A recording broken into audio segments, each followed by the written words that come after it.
Welcome to ITB Berlin. I'm standing at the south entry of the Messe Berlin, which is a big conferencing facility here in Berlin. And we're going to go in and do the tour. I'm Roman Townsend. I'm the Managing Director of Belvera Partners. Welcome to our LinkedIn Live. Come with me. We've got about 25 minutes or so until my next meeting. So we're just fitting you all in. ITB, if you've not been, about 100,000 attendees, massive global trade show. It's not just Germany focused. That's often a myth that people think it's just about Germany. It happens in Germany. It's very much a global trade show, and people come from all around the world to attend it.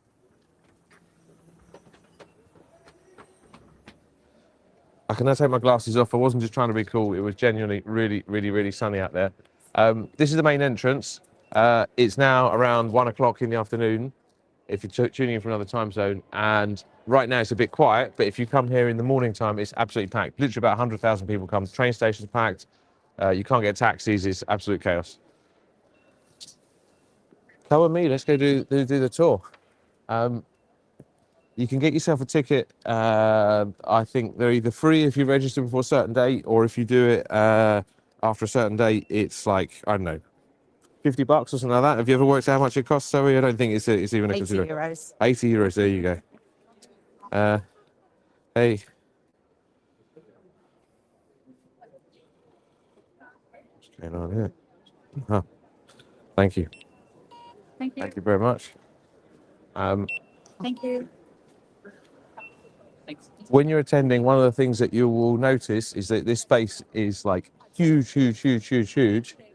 We're talking like, what do you think it is? Like a couple of kilometers by a couple of kilometers across? Massive. It's an enormous kind of space. Think more like the Pentagon government complex or something like that. So it's so big that one of the things you will notice when you arrive is you have to pick which entrance you're going to go in. There's about 4 or 5 different entrances. And if you go in the wrong entrance, if you end up at the other end, on a crowded day, it could take you, what would you say, Zoe, 40 minutes to walk across it? At least. There's a park in the middle, to give you an idea. There's an actual park. They have buses that shuttle people around.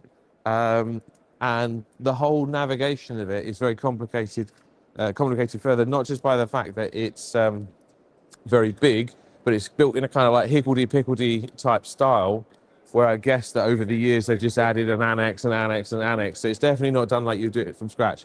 So forget these trade shows where you turn up and it's like one big central aisle that might go for 500 meters on either side, you know, Pavilion 1, Pavilion 2, it's logical. There's none of that. Absolutely none of that. So, generalist trade show, we're talking about people covering, you know, all the tourism boards. We're talking about, you know, airlines, hotel groups, cruise, you know, you name it. There's a different area for everything.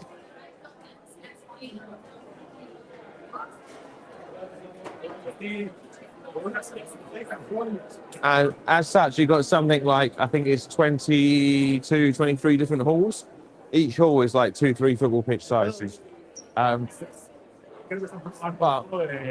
for us in the TravelTech world, obviously, we're just interested in the parts where you meet TravelTech companies. Now, the good news is that all the TravelTech companies are more or less concentrated into the halls 5, 6, 7, 8, and 9. Now, that sounds nice and simple, doesn't it? 5, 6, 7, 8, and 9, that's all you need to remember.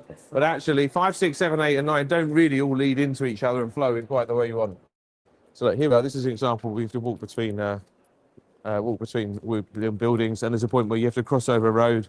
I nearly got run over once. It's very dangerous. You have to watch out for cars. So we're walking from the main entrance, which is south, which is where we started, and we're walking towards the north, and we're after you. Thank you. And we're heading into, we're going to try and find the areas 5 and 6. Now, as you can see, as you're walking through here, you see the little areas where you can stop and grab a snack and you know, basic foodstuffs. Generally speaking, the food quality is not very high. I have to say, WCM and Excel has a better range of food, and they have actual restaurants. Here, there's very few places you can sit down, although we're about to walk through one of the few places you can sit down. And there's very few. There's a real sort of lack of options. It's pretty basic stuff. In fact, yesterday, so we're on day 2. Yesterday, twice I had to eat currywurst. At lunch, and I had it in the afternoon because they were literally the only options in the places where I was at. Um, the other complication here that I was mentioning with all the different rooms and stuff is that you'd think it'd all be on one level, but it's actually on 3, maybe 4 different levels. And some of the levels don't really make sense or flow into each other. So I was in 6 earlier on, and there's a 6-1, 6-2, and a 6-3. You'd assume 6-3 would be the 3rd floor above 6-2, but it sort of isn't. It's sort of like only one part of the floor, and it was very hard to find. They also have a lot of escalators that only go one way. Now, in terms of the TravelTech part, as we said, there's halls 5, 6, 7, 8, and 9. There is some sort of logic as to which halls people end up in. Hall 9, which is where we will end up at the very end. Hall 9 is more the online travel agencies, car rental companies, and bed banks. And the other halls, Hall 8, I think, is a bit more hotel tech, isn't it? But these other halls, 5 and 6, I've never really worked out. Have you ever worked out, Zoe, if there's any logic to what these people are? There's no logic. It's just generalist, smaller, medium-sized stands. Gosh, did you see the size of that guy? It was about 2 meters, wasn't it? So we're here in Hall 5. So Hall 5 goes, I don't know, what's that, like 60, 70 meters down there? What would you say? Hey, how are you? Hey, Morgan, you all right? How's things? You okay? You good? Sorry, we're doing it live. I sent you an email with Charlie and copy, yeah. You're welcome. So we're here in Hall 5, probably 100 meters long in length, maybe 20, 25 meters across. You can see you've got reasonably small stands. The ones in the middle, some of them are a bit bigger. And so we've got here Amadeus and their payments division, so it's very fintech. We've got behind us here is one of our clients, TravelSoft, and they've got sort of a medley of their different brands, Travel Compositor, Travelgate, Accor, that kind of thing. And then I can see, I think Stripe were down there, weren't they, earlier on? But essentially, most of these are sort of, slightly smaller companies. And these are people using their stands to basic sort of meets and greets. But I can't see any logic as to whether any of these are more hotel focused or airline focused or payments focused. I think they're just a general mix, aren't they? I think it's just where you can get the space. Certainly, I've heard people who do have a space from one year to the next complaining that when they want to try and move to another space, it's very hard to get the space they want. If you want to upgrade and get a bigger one, you have to sometimes plan it 2 years in advance. So if you are thinking of getting a stand, don't try and do this last minute. It just sort of won't happen. Should we move on from 5? We go into 6. 6 is an interesting area because they have something called the e-travel stage. The e-travel stage is an area where they have speeches and discussions and debates in a sort of theatre style room. Just checking messages here, guys. See how we're doing. If anyone's messaging us, we are live. Oh wow, there we go. So heading through to 6. Here again, you get the idea with the escalators and the different floors.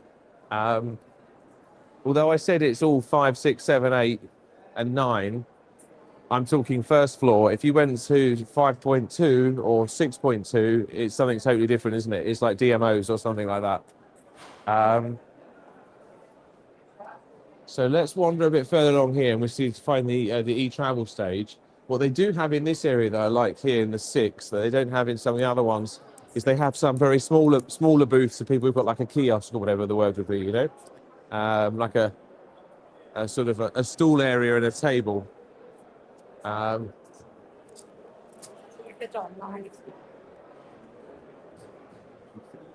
Do you know what? I think there might be slightly more aviation ones in this room. So here I can see Travelport there. I can see a company called Easy GDS. I don't know who they are, but GDS obviously give away. And then there's some other people behind us here who've got aviation stuff. There's Spain has a stand, and we've had some clients who take like a little table in there, and that is organised by the Spanish Foreign Investment Committee or something. I can't remember the term for it in English or Spanish, but it's a government body that helps companies who want to trade internationally, and they take this space and you pay them a bit of money and they give you the space. It's quite good.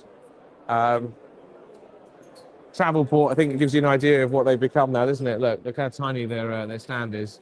They've got a little space over to the left, but in fairness, if you went back 10 years ago, a company like Travelport would have had a huge space, competing with Amadeus. Hola, Tony, ¿qué tal? I take it back. They have extended a bit along that case. So Travelport's got a slightly bigger space than you expect. So this over here is the e-travel stage. I know e-travel sounds a bit sort of like 1990s, doesn't it? Or early 2000s description, you stick the word E in front of it or .com or whatever. I don't know why they call it that. Maybe in German it makes more sense. But what I can assure you is that it's a big theatre space. In here, seating for a couple of hundred people. If you come here throughout the day, often it's packed, sometimes standing room only. They have some very good speakers. We've got quite a few of our clients who've been on stage there this week and will still be on stage. If you're interested in getting on stage or speaking at this event, like a lot of the other events, you have to plan a long way in advance. We started dealing with the ITB team for this in September, October of last year, and by November, the conversations were already finished as to who would and wouldn't be speaking, more or less, with one or two exceptions. And on stage there, you see the CEOs and senior management of some of the biggest travel trade, B2B and travel tech companies in the space. It's a program that starts at, 10 in the morning, goes through to 4 or 5 in the afternoon, so hundreds of speakers. That is one of 4 stages that they have here. The others are separated in different parts of the building. There's a green stage, an orange stage, and a blue stage, and each of them has a sort of theme, but they're not tech focused. I think one is tours and activities focused. Another one maybe is more tourism.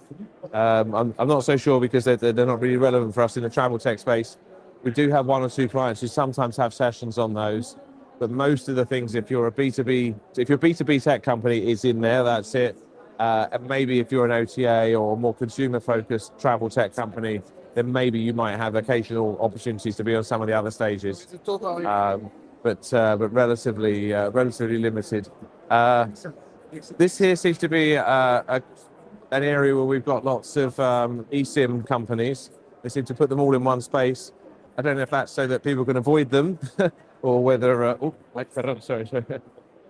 I don't know if that's so that people can avoid them, or how it works. No disrespect to eSIM companies, but hey Mitra, how are you? You're right. How's it going? Here we've got the Focusrite stand behind us. You want to chat with the guys from Focusrite? This is a good place to come by. Hey, how's it going? You right? We do. Oh, thank you. We're doing a live. Thank you. Would you like one of these? Sorry, thank you. We'll come back later. We don't know. Focusrite, fantastic publishing house and conferencing organisation, obviously. And I can see Pete there. I just saw Mitra, Linda, Walter, everyone's there. So stop by if you want to do business with them.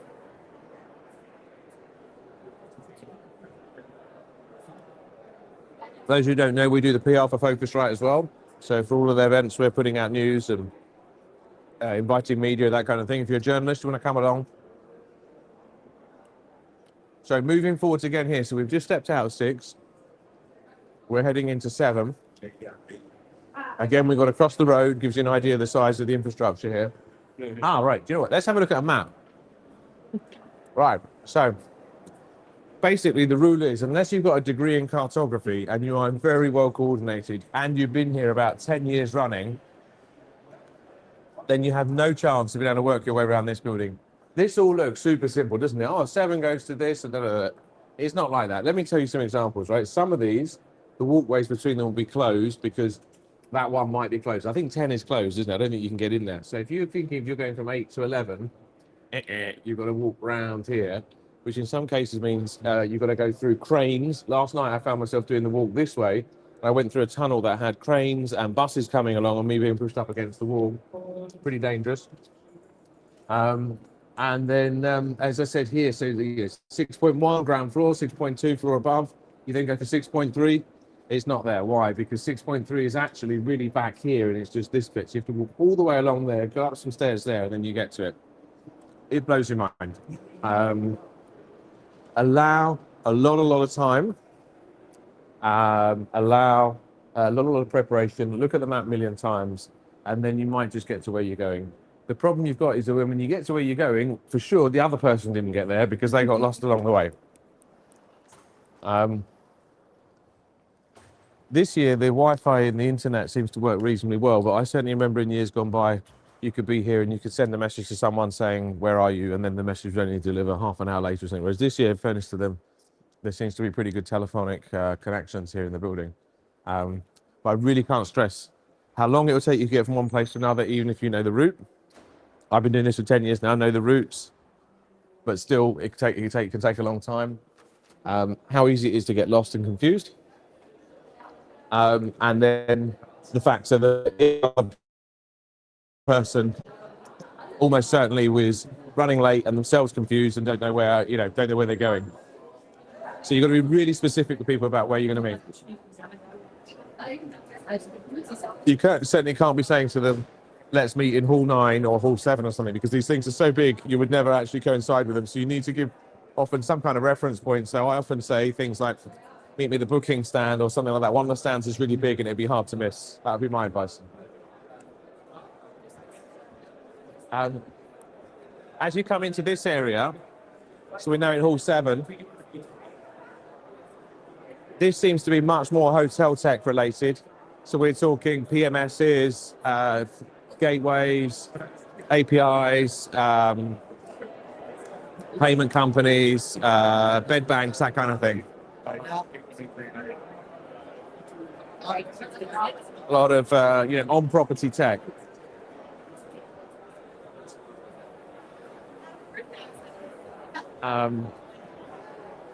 Again, sort of football-sized room, mixture of small and big stands.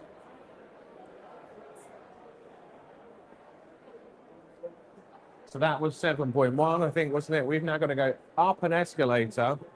Another eating place here. This basically just does currywurst and burgers. That's it. Forget about eating healthily. You're not going to be able to eat healthily this week.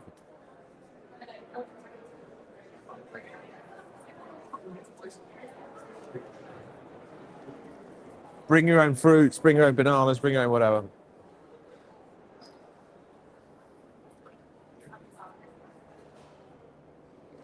How are we doing, Zoe? Do we know how many viewers we got?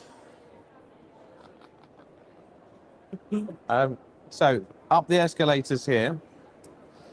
We're now coming to, confusingly, we were on 7.1. We've gone up an escalator. We're now on 8.1. I don't know where 8.0 is or whatever, but there you go. I think I know why, because we go back down a set of stairs, don't we? That's why.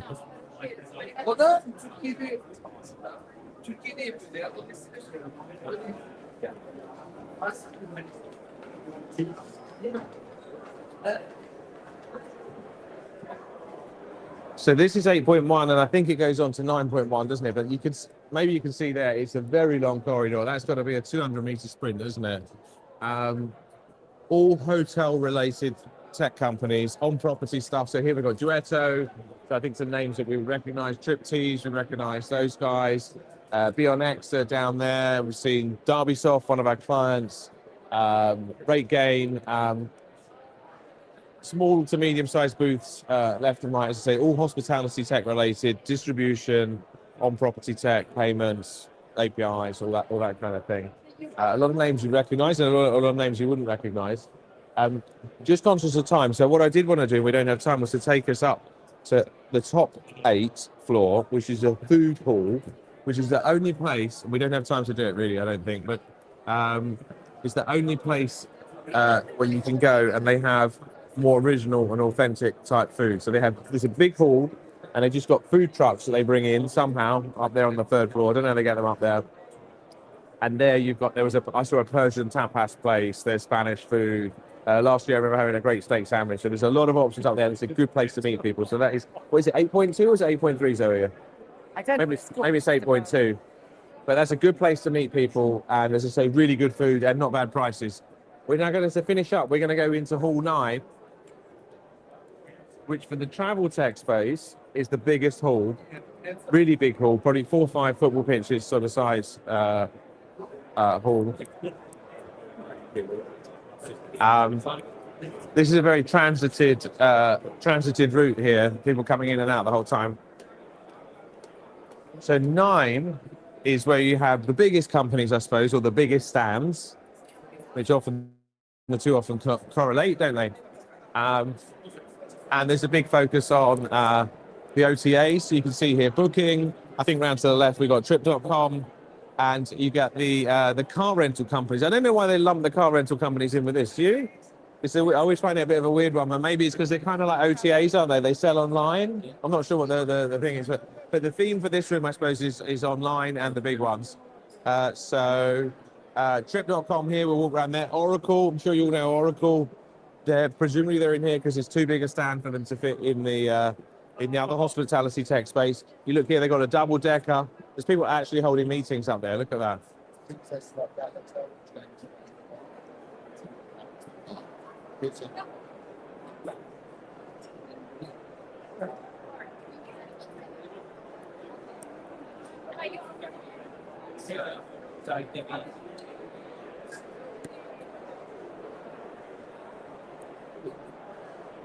So we can see here we got Trip.com, obviously massive stand. World to Meet, pretty decent sized stand there. There's some of the hotel groups have big stands in here. I can see Accor as well. I think the logic is, online travel, distribution, they try and group them all together. HBX, Hotel Beds, my ex-company, is just over there. They've got a pretty big stand. I can see Agoda. Airbnb is just over there in the corner. I think you get the idea. The big intermediaries, the online travel agencies, the big B2B companies. This again is a great space for networking and meeting with people. And then you've got the bit upstairs where you can go and have some lunch pretty easily. So this is a good place to hang out. There's a cafe just over there that I've been using that's pretty reliable for grabbing coffee. I think with that, it takes us to the end of our tour, doesn't it, Zoe? It does. Thank you for giving us your time. Once again, I'm Roman Townsend. This was your Belvera Live. Tune in for more. And we're going to make a video about the whole ITB event that we'll edit down into like a 2-minute, fast thing. So watch out for that. Thanks, guys. Take care. Bye-bye.